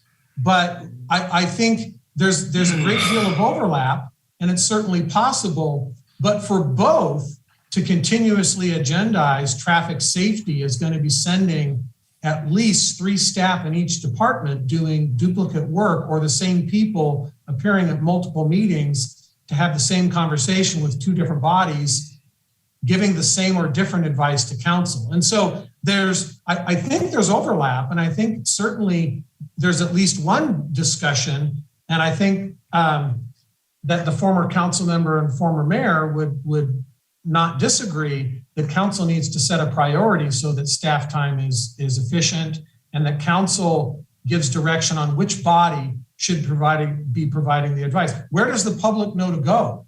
I mean, should they go to Transportation Commission because Mr. McKenna's got some juice to get striping done on a Monday morning, the first day of the school district? I'd go to his body. Or, do they go to Infrastructure Oversight Board because they're looking at $27 million worth of improvements and they want to make sure there's a line item in there? Which one do I go to? Where is my input, or do I have to go to both? And so I think it's appropriate to agendize, but I think we also staff needs some clear direction on where does staff put their efforts. And so I'd love to see the word safety, traffic safety, very clearly demarcated in one or the other. Now, it's clear to me if it's in Transportation Commission and it's a project that is going to rely on Measure P funding, it's also going to show up in front of Infrastructure Oversight Board for priority. if it's also I don't know actually, if it's a project that's going to use Measure R money, if Transportation Commission actually gets into that level of detail, or if you're really up at a tall categorical level. So without going on any further, I'm sorry. I think staff needs clarity so we can also focus the support. I think it's appropriate under the perform such advisory functions as are delegated. That is identical language for both. But I think we need some direction from council. Likewise, where is the public supposed to go? And, does council want they want to open up the channel and have one of these bodies be the primary focus and discussion? And so, speaking from a staff perspective, I think that's what we would be looking for direction. That's wonderful. Thank you. So how do we follow up with that then? I think I saw a lot of heads nodding when you were saying that, to have that clarity of where traffic safety is addressed. So what would be the next step on getting direction from council or having staff clarity, or how would that work? Do we then move on to make a memo like we had for the previous item? What do you suggest? So as the member who is not staff for either board, I would say there's two ways it can proceed. Either staff can prepare a joint, staff report to council on traffic safety. These two boards are concerned, and there's not clear authority in the code for which one.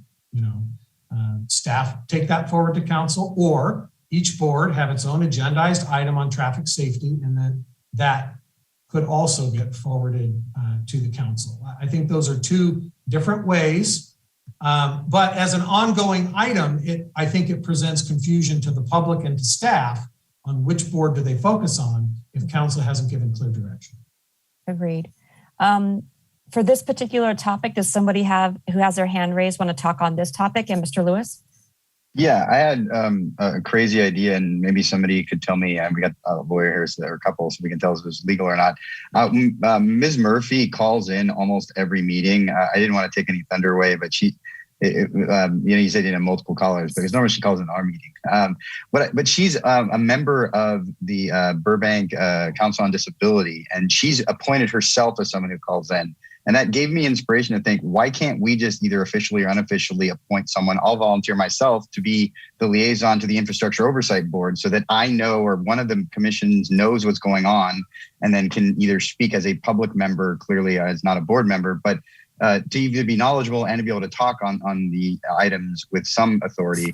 Because I do agree that I don't want to burden staff with duplicative measures, and that does nobody any good. And another thing I actually want to echo what Mr. McDougall was saying, and that perhaps that we would create a joint resolution or separately in our next meetings, put together something to City Council saying, who should get this responsibility? We're concerned. We want clear direction from this. Please delegate, as the municipal code says, who gets this responsibility. But I think in the interim, having one of us or maybe a couple of us volunteer to join each other's meetings might be a great thing for a lot of different commissions and boards to know what we're all doing, since we do have some overlap. Because I'll admit I only attend sparsely the city council meetings. But I think if we have some kind of representation for each other, that'll have open communication. I don't know if that's a Brown Act violation or not. If we make it unofficial, that's kind of what I was asking, the legality of it. If we just agree to do it as opposed to officially do it as a committee. But having that relationship, I think, would be helpful. Yeah, other commissions do that.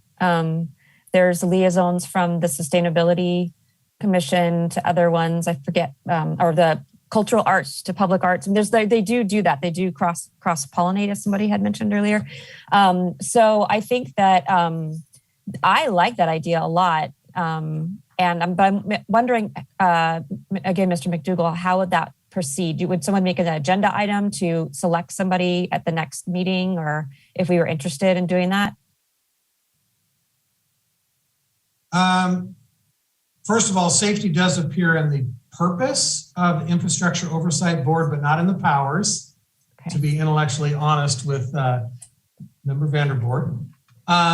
In terms of liaison, normally, like with sustainability, boards and commissions have a liaison to sustainability. We need to think about that. I certainly don't want to delay the importance. Of course, any member can attend. Less than a majority can attend, a body and participate in the agenda. And as Mr. Lewis indicated, you would be as an individual because there wasn't, a unified message or from your body to represent necessarily.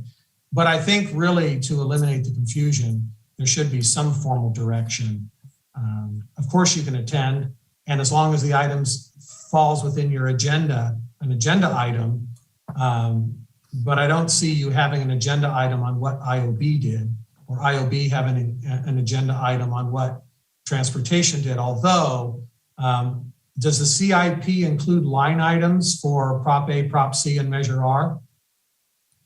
Only in, was that rhetorical? No, I'm asking. Only in the capital program when they consider we see funding sources. I like the idea, Commissioner Lewis and Mr. McDougall. My thinking out loud here, if each body could agendize and nominate a specific liaison to each other's body and add an agenda item to their agenda, kind of like council says, reports back to what they, it would be a specific item for the Infrastructure Oversight Board, report from liaison regarding Transportation Commission meeting. Maybe that's a way to make sure both bodies hear what each other's doing. And it can be discussed too. So generally speaking, I don't like open-ended reports like that because the representative likely has something very important to say. And the public doesn't know what that is because the agenda item is report from liaison for IOB. It could be anything, right? It could be a particular intersection or it could be an entire program. So I find that problematic from a notice to the public perspective. But if I may, could they introduce an agenda item on a topic they heard in attendance so it can be discussed at the next meeting? Yes, that could take a couple meetings. Now I'm going to pause here and ask Mr. Twin if he actually had a comment because it looked like his mouth opened and he was about ready to weigh in on something. Thanks, Joe. I actually wanted to point out something that is in the code for the Infrastructure Oversight Board. And one of the sections does talk about liaisons with council. For those of you who want to look it up, it's section 2-1-426 B3. So at least for the Infrastructure Oversight Board, there seems to be some direction from council that the liaisons with council will be council members, and that was their preference. Now, I didn't see the same thing for the Transportation Commission, but I do share your concern. If you designate a liaison to talk to their body, well, there has to be an agendized discussion to be able to inform that liaison on what to say. But if that might be a very cumbersome tool because you're going to have to formally have that discussion every single time you want to communicate something to the city council. Now, any member of the commission or the board can also talk to the council members individually as well, if they have separate individual concerns. But if it's something that is going to be a consensus of the board or the commission, then I think, you would have to agendize it, and then it has to be specific in the item to council as well. So that might be a very cumbersome process.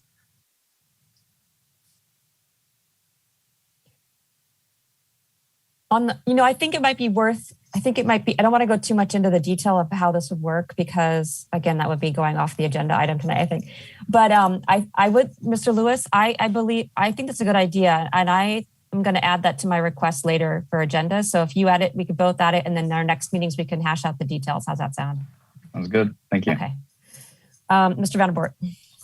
Thank you, Madam Chair. I think to get us to the point that we conclude this discussion, can we, rather than wait another 30 days to what has already been a very long process here, can we just extend the recommendation from our board?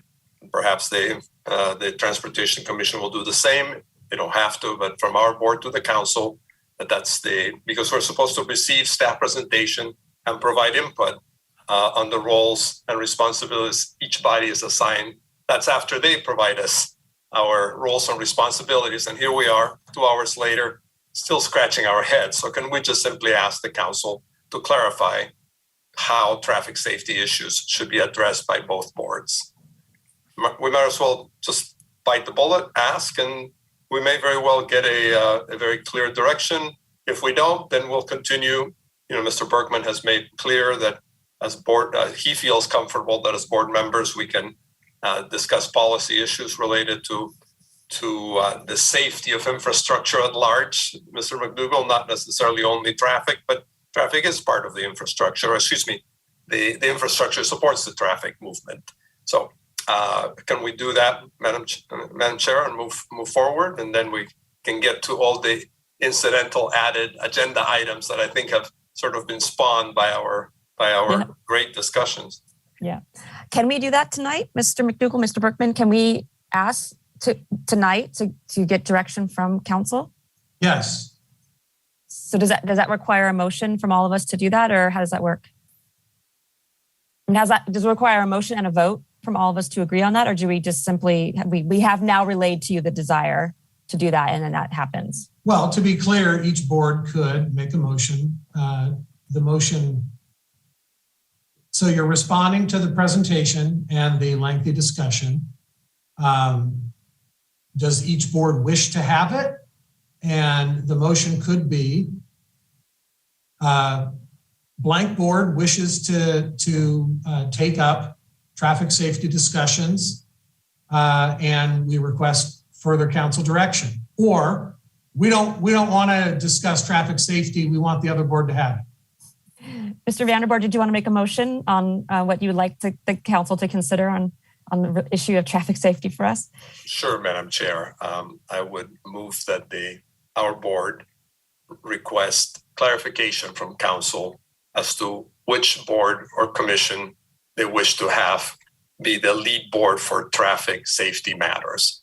I'm not, I'd be glad to take it on. I think we would all enjoy it. And I think the Transportation Commission is equally capable, perhaps more so than we are by any general expectation. So I would just simply say that we want clarification, because here we are, we've been asking for this. And so at the end of the day, staff feels that we don't necessarily have a very clear direction. So let's ask the council to give us one, at least for the Infrastructure Oversight Board.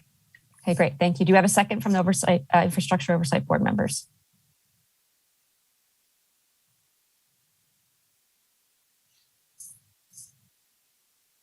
Ms. Rochelle, is that a hand to say you're seconding? Yeah. Okay. Her mouse fell asleep as well. It did. All right. Do we have, let's see, we have a quorum still. 1, 2, 3, 4. Yeah, we do. Okay. Yes. We still have could four. we go ahead and get a vote for that issue? Sure. That motion. Armin Avazian is absent. Walter Brennan Jr. Yes. Maria Coronado, she left the meeting early. Greg Jackson, he also left the meeting early. Vanessa Rochelle. Yes. Thank you. Tamala Takahashi. Yes. And Jeff Vanderboer. Yes. Thank you. Mr. McKenna, would you like to have the same process with your commission as well? Yes, I would make the motion that the safety responsibilities are clarified between which commission or board is responsible. I'll second that. I'll do the roll. Mr. Lewis? Yes. Ms. Glaskis? Yes. Ms. Adams? Yes. Mr. McKenna? Yes. And I believe Mr. Carrier has left earlier, but that's still 4. So we have vote passed 4 in favor and 3 absent. Thank you. Great. Thank you. All right. Any more comments or questions about the item presented before we move on to our last? I just want to thank so many members of the IOB for pointing out that you've been asking for this more than 6 months. Tamela and I have talked about it before, and we have talked about it for 6 months. And I'm glad that we're finally here. And the most important thing is it's not a matter of territory. It's a matter of getting the job done and wanting to be productive. So thank you very much for putting this together. I'd like to echo Mr. McKenna's comments that I also appreciate coming together tonight and discussing this. And I'm of the opinion that clarity is the most important part and the goal of this meeting. And I appreciate the efforts on everybody's part to get there. So thank you. Yeah, I mean, when I was on the traffic commission, I was probably the only person that actually wanted to slow traffic down because safety was my number one concern. And so thank you for finally bringing it to the forefront. Great, thank you. I think we had a very productive, as Mr. Vanderboort pointed out, but I think it was also a very productive meeting. And thank you all for being here. So let's move on to item H, which is the introduction of additional agenda items. If that's okay, Mr. Berkman, you good? Okay. Yes, ma'am. And so let's start with Infrastructure Oversight Board folks first, and then we'll move on to transportation. Okay, so would any of the board members like to make a request for future agenda items at this point? Mr. Vanderboort. Madam Chair, I'm just simply going to convey what was discussed earlier. That is that we agendize the opportunity to consider assigning, if staff finds it appropriate, a liaison from our board to the Transportation Commission. Thank you. I would second that ask for the agenda item. Okay, great. Thank you. Anyone else? Ms. Rochelle, Mr. Brennan? Okay, I have, I'm sorry. I'll defer, but I do have an additional item as well, Madam Chair. Okay. I don't know if this is an agenda item or just something to consider, but I very much appreciated this meeting tonight. And I think that it would be valuable to put in both of our schedules a regular joint meeting between these two bodies, be it once a year, once, biannually, I guess it'd be semi-annually, but a regular expected, we know at this time we will meet together, because this was an opportunity for us to figure out, even though we're going to have liaisons and potentially have other ways to connect, that this was a great opportunity to bring these two groups together on understanding how we can work better together. So is that something that we need to agendize to talk about next time, about possibly doing that? Or would that be the most appropriate approach to that?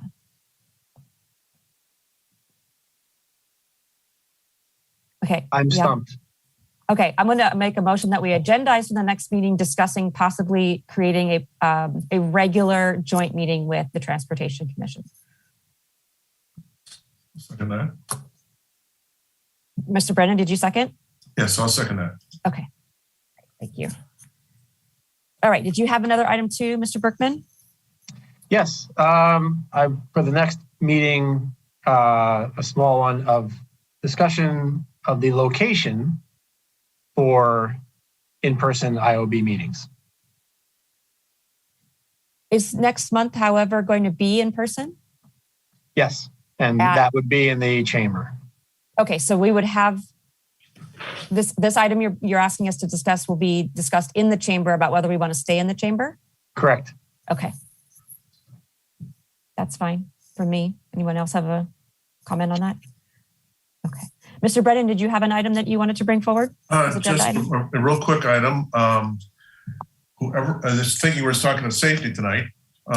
Whoever was responsible for putting extra stop signs in on Sunset Canyon Road up in the hills here, I want to thank you very much. I mean, it just happened a couple of weeks ago. I was like, this is great. You're talking about slowing down traffic.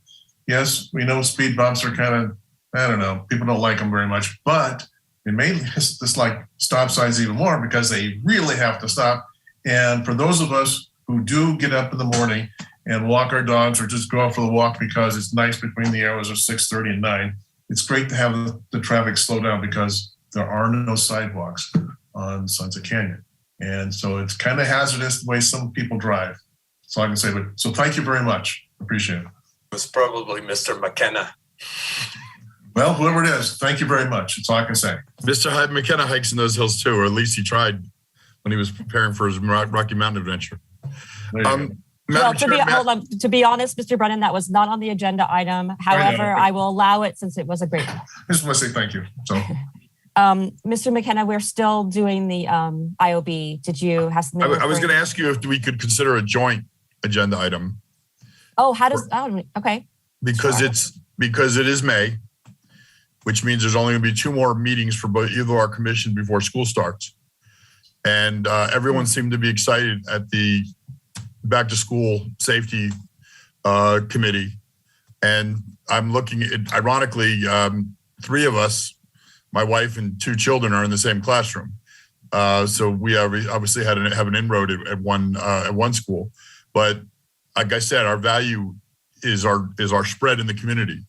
And between you and I, possibly, we can set something up where we have people that make contact with each school. And what we did in the past was we sent an email out to every principal, and frankly, some didn't respond.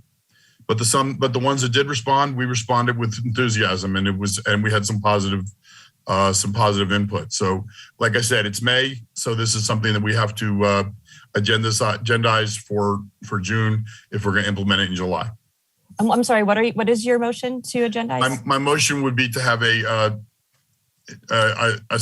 safe routes, a combined committee, safe routes to school, to meet with administrators from the schools that requested it. Okay. So you're requesting an agenda item for May to talk about for June, sir. To talk about doing a joint meeting on school safety. For the individual commissions to talk about assigning maybe possibly 2 or whoever's interested to and we'll be at the June meeting since well, you're right. I apologize. We're in May. We're not in May. In May. So that way we can talk to the principals or the schools. We can send it out before the schools years out. So you're just agendizing the discussion. You're not having the discussion. Right. Yeah. Okay. So that would mean that our board and your commission would both agendize that discussion for our individual meetings, right? And hopefully accept volunteers, right?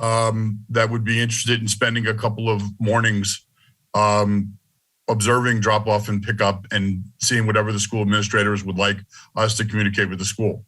Okay. Potential subcommittee. Yes, subcommittee. Yes, I apologize, Mr. Bergman. That's the word that I was looking for. Yes, Thank you. Would the IOB members like to pursue that on the agenda? Yeah. Mr. Brennan? Yes. Yes. Mr. Vanderboort? Yes. Okay. So I guess, Mr. Brennan, can you officially make that and ask for the agenda item for our IOB?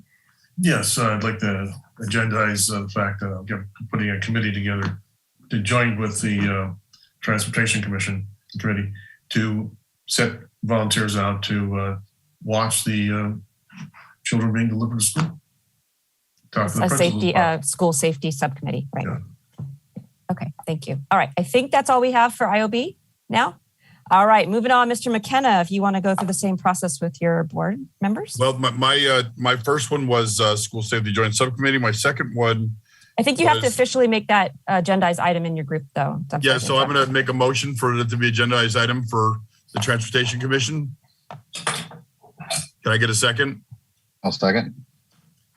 All right, so are we good with that, Mr. Grisky? Yeah, I'll do. I guess I'll do the roll of the vote. Mr. Lewis. Yes. Ms. Kolaskis. She may have stepped away. I think she stepped away for a second. Ms. Adams. Yes. Okay, if she stepped away, you don't have a quorum. Yeah, we don't have a quorum. Okay, hopefully she's coming back. Well, while we're waiting for her, were we supposed to do the same thing for our? We never. I don't know what. So we never vote on new agendas. It's a anyone can ask for it. Okay. Okay, so okay, great. So we get that. Thank you for David. And second, I would like to, and I know okay, but we can't do anything right now because we only have 3. Yeah, you don't have a quorum. Yeah. Okay. You're not meeting. All right. Well. Unless Rebecca Kolaskis is there. This is the problem with turning off cameras. We can only allow it up to a quorum, and then. Right, I understand. Well, my other one was, and I know that I'm going to get support from Mr. Lewis on this, is that it frustrates me. Is she back or she left? We lost her completely. I believe She's she gone. exited There out is of the no more meeting. Transportation Commission because you don't have a quorum. All right, understood. So It was goes- good while goes it to you. lasted. Madam Chair, we now only have an IOB meeting. Okay. Would the IOB like to allow for a couple minutes to wait to see if the Transportation Commission has a quorum before we wrap up our meeting, or? I think give them a she's couple off camera. She's gone. But I appreciate think your she's gone? patience. Okay. I'd like to make, I guess it's technically only to the IOB, but I'd just like to make a point out for the next commission agenda. The next Transportation Commission meeting that's on the agenda is incorrect. It's actually May, just a second. It's the third Monday, not the fourth Monday. 16th? It will be May 16th, not May 23rd. And the reason I point this out is because we have an important agenda that's being noticed.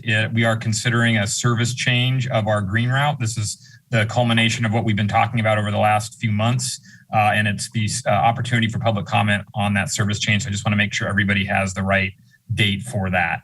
And we will be also in person back in our old room 101 on the first floor. And we will be having in-person and remote comments, and we'll figure out how that works for the service change. David, thank you for tap dancing and waiting for Rebecca to come back so we can make a motion now. Yes. Thank you. I would like to make a motion that we agendize a school safety subcommittee that work jointly with the IOB to be in effect by this fall. Second.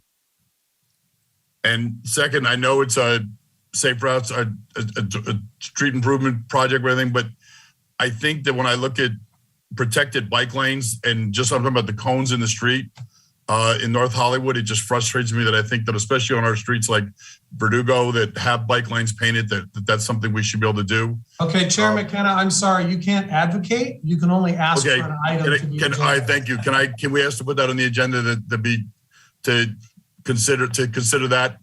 Yes, and it's come up with Mr. Lewis before, and it was our intent to wrap it into our upcoming Complete Streets update. I'm sorry, what's the item? Protected bike lanes. It is part of the complete street Infrastructure plan. It's just a improvements, specific part that physical protection. that I want Use to of address. the bollards. Yes, it'll be this summer. Thank you. Any other members of the Traffic Commission want to put something out there? Thank you for coming back, Rebecca. We were almost closing down without you. Sorry, my battery. Mr. McKenna, I don't believe that you made an agenda item to ask for a liaison for coming over to our. Oh, yeah. I that was my idea. I'll put that on the agenda officially. Yeah, thank you, David. And I'll second that. Thank you. Thank you. Great. All right. Great. Thank you, everybody, for all of the discussion and ideas and bringing together great minds. This was an excellent time spent discussing these items. So if there is nothing else. It's thank you. It is such a joy to be working together instead of having this anonymous other entity that we're told handles things that we don't know what to do with.